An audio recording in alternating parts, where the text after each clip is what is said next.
Welcome to the In Love with PMDD YouTube channel. Welcome to my show. I am so excited to have you here with me. I know that if you have found me, then you must have PMDD or your partner has PMDD, which is premenstrual dysphoric disorder. So I am Dr. Rose Alcaton, your PMDD relationship psychotraumatologist, and I help you stop the monthly PMDD breakups. So I wanted to give you an introduction. If you've not listened to my podcast, In Love with PMDD, stop what you're doing, go over there, make sure you're subscribing not only to this channel, because I'm going to have exclusive content here, but you can listen to all of my episodes of my podcast. There's over 150 episodes for you that I am specifically designing my practice as a PMDD relationship psychotraumatologist to stop the monthly breakups. And I know that so many of you are frustrated with, why is my partner wanting to break up with me every month? Why am I wanting to break up with my partner every single month? I have been there so many times. So I have suffered with PMDD for over 18 years now. And I've had two marriages, right? I've been divorced twice. My most recent PMDD breakup just happened. And a lot of what happens when you go through these PMDD monthly breakups, it's very different from if you have an actual breakup. So I know for those of you that are dating or those of you that have been in relationships, sometimes it's very confusing to really understand, am I breaking up with my partner because of PMDD, or am I breaking up because of me? So I've had those questions so many times in the past, in my past relationships, because I was going through this loop of every single month dating different partners, and feeling like I wanted to break up specifically in my luteal phase. And so I wanted to just give you a little bit of background about me and just help you understand that when you're suffering in PMDD and you're having this urge to want to break up with your partner, it is very common. A lot of my private clients have it. So I don't want you to feel, you know, like you're alone. I think that was the biggest part of my journey, was just feeling like I was going crazy, feeling like, why do I want to break up? Why am I starting to look at them differently? Why does it feel different to be around them? Why do they smell different? Why do things that they normally do on a day-to-day basis, all of a sudden it triggers me? So I got into this loop of really feeling like, am I with the wrong PMDD partner? Should I not be with this partner? Should I be with somebody else? But as I said, I've suffered with PMDD for over 17, 18 years, and I've had different partners and I've had different relationships with amazing individuals, and it's not them and it's not me, it's the PMDD. So that's what I want you to recognize, the commonality and why we all have this symptom of wanting to break up with our partners. It's because of PMDD. It is because our reactions to what we're doing when we're suffering, it really goes in line with whoever we're with. So when you're in an intimate relationship with someone and you have PMDD, every part of your journey is going to be affected. Every symptom is going to be affected by your partner. So I know for me, I had a really bad sensitivity to noise, misophonia. So we all have different symptoms when we're in PMDD. We don't all have the same, but a lot of the symptoms that we have is directly correlated to how we interact with our partner. So because I also have misophonia because of PMDD, I had a really, low tolerance for a lot of noises. So this is something that is not, outwardly discussed. And if we don't discuss the symptoms and how they're impacted by our intimate relationships, we'll start to think it's just our partner. We won't connect the dots and say, wait a minute, this is because I'm suffering in PMDD. You'll really start to believe that you have an issue with your partner because you're experiencing exasperated symptoms, right? So you'll start to feel like your partner is causing you to suffer. And it can get to a point where you can think that they're starting to maliciously cause you to suffer, that they're doing it on purpose. I know so many times I was in PMDD and my sensitivity to noise really impacted my relationship because my partner snored. And it was one of those things where if you think about it in the grand scheme of things, you're like, okay, your partner snores, you can just deal with it. Put your headphones on or put noise cancellation. Over the years, I did some really desperate things to not allow the noise sensitivity, the misophonia that I experienced in PMDD impact my relationship, but it did. And so what we want to do is, and I tell this to my private clients all the times, we want to identify what are the triggers, right? So that's the first thing I want you to really, if you're taking notes, if you're really thinking about what do I need to retain, I'm always going to, tell you the highlights, and I'm going to give you the tools. So I'm not just telling you what you're experiencing. I'm giving you the tools of what you can do about it. And if you listen to the podcast, that's what every single podcast is filled with tools, and it's going to be the same thing here on this channel, but it's going to be very, specialized to the breakup process, what you're feeling, why you're feeling those ways. And so let's work through this. So the first thing is when I noticed very early on that when my partner snored, I suffered more in PMDD. That was a trigger for me. And the first thing that I needed to do is to recognize that it was a trigger. So that's number one, recognize it's a trigger. It's not, and because when I was in my follicular phase, which is when you're in your good days, right?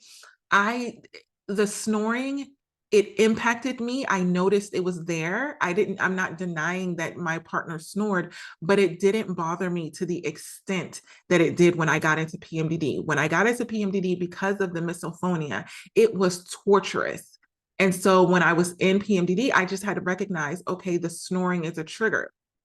Now, what you need to do is make sure you're communicating this to your partner, because earlier in my journey, I would just lash out because of the lack of sleep, right? Another symptom, you have insomnia, hyposomnia, where you're just overly sleeping in PMDD. So all of these things can be linked together. And this is what leads into the PMDD monthly breakups and the PMDD rage, because you're having these triggers and you're not dealing with them as soon as you recognize that they're there. And so everything's getting bottled up. And that's when you just lash out and you feel like, I need to get out of this relationship. I can't do this anymore. So with the snoring, and I'm going to use it as an example, I noticed that it was a trigger. And earlier, I didn't originally communicate it to my partner. I used to get into these modes where I would just be cranky, right? Because I almost felt like if I was bringing it up, that all of a sudden, it was going to be a problem. I was the problem because I'm complaining about something, because my partner would just wake up and be, fine. He actually slept better, with me. And so I was just in this place of holding everything in. This is the biggest mistake that you can make when you're in a PMDD relationship, is holding in your suffering because you don't want to go off on your partner. So you feel like, oh, I'm just not going to say anything. This triggers me, but I'm not going to say anything. This is actually counterproductive because it doesn't go anywhere. It just stays stored up inside of you. And PMDD takes it and it literally lashes it out. It explodes it. And I call PMDD like ripping the blanket off of you. Any issues that you have with your PMDD partner, when you're in your follicular phase and you're just like, oh, that triggers me, I'm not going to mention that.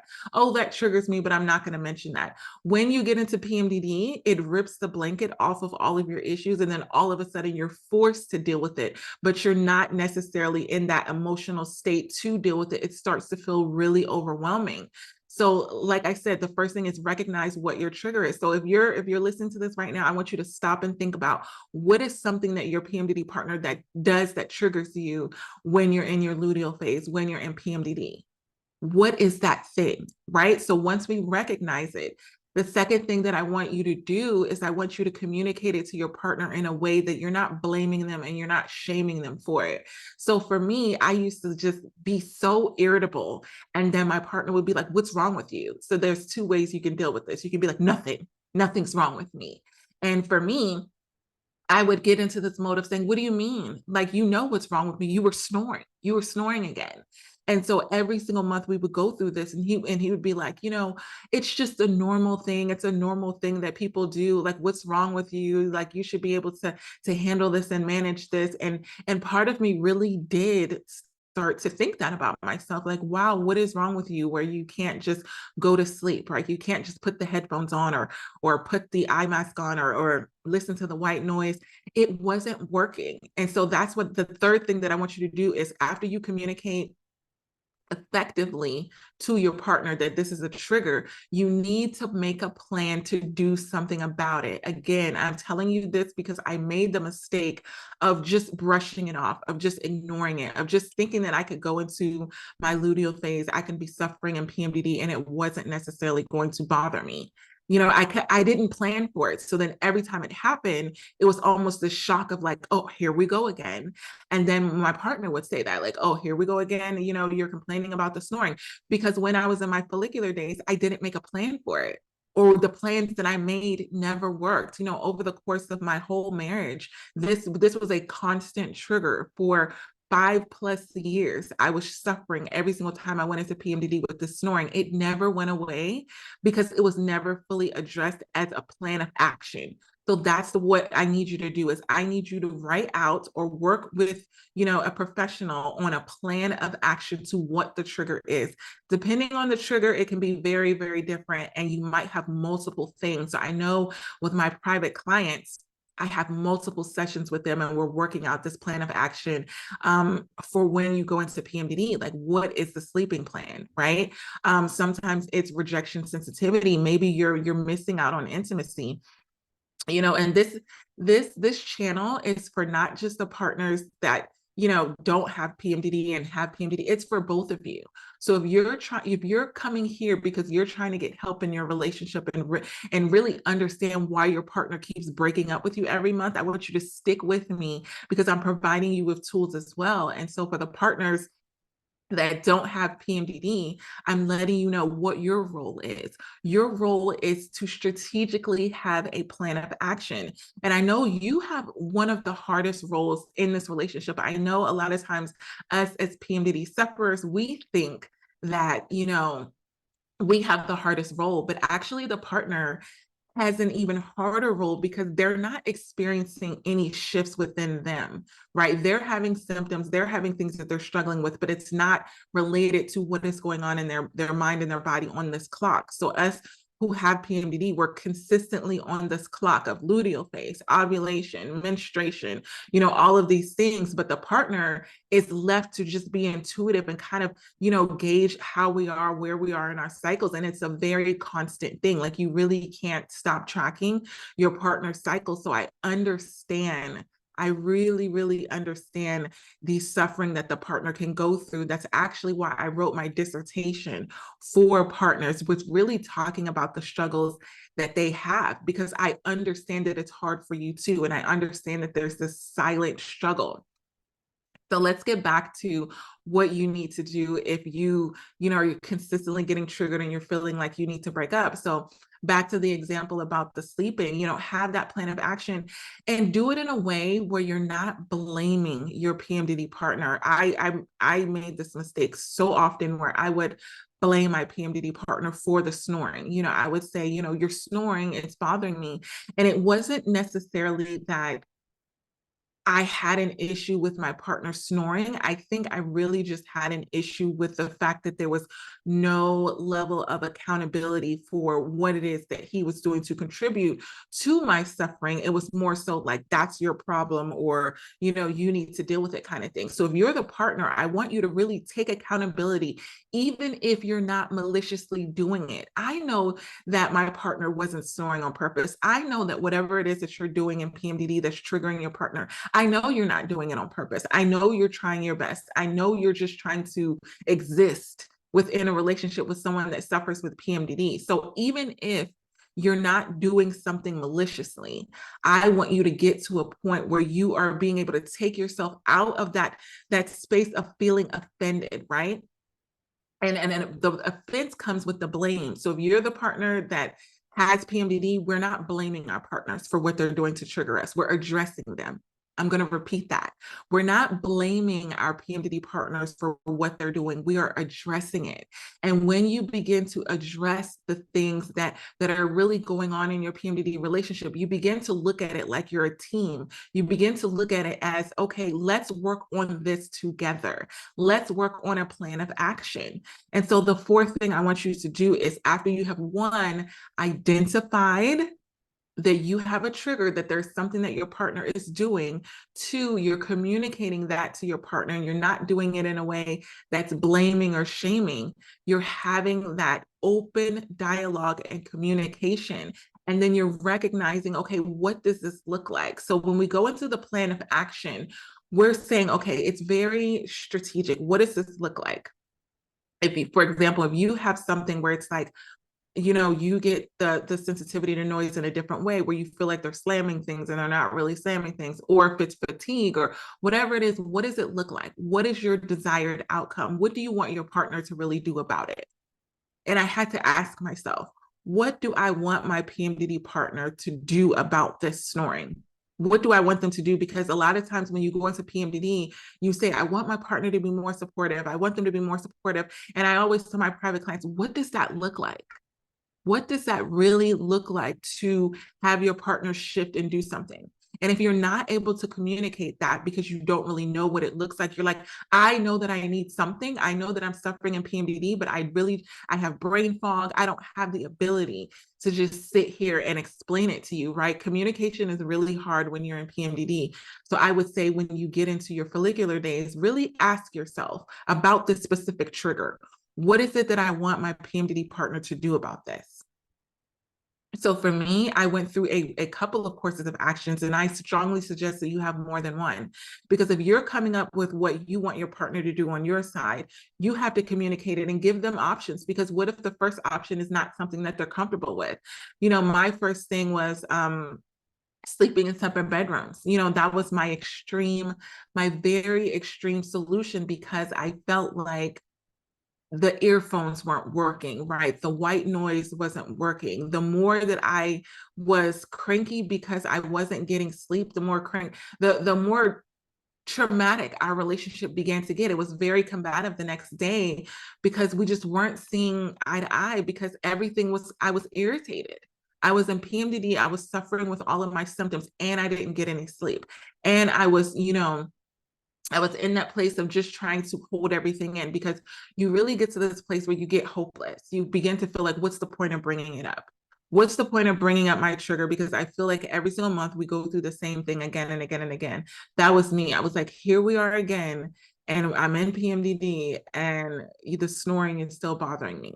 Right. So you see how I'm using snoring as an example, but you can put whatever your thing is in there and really think about the cyclic nature of the arguments that you're having. When you're consistently fighting with your PMDD partner over something for a long period of time, you're going to begin to get really bitter and resentful, because you're going to feel like you need to be more supportive.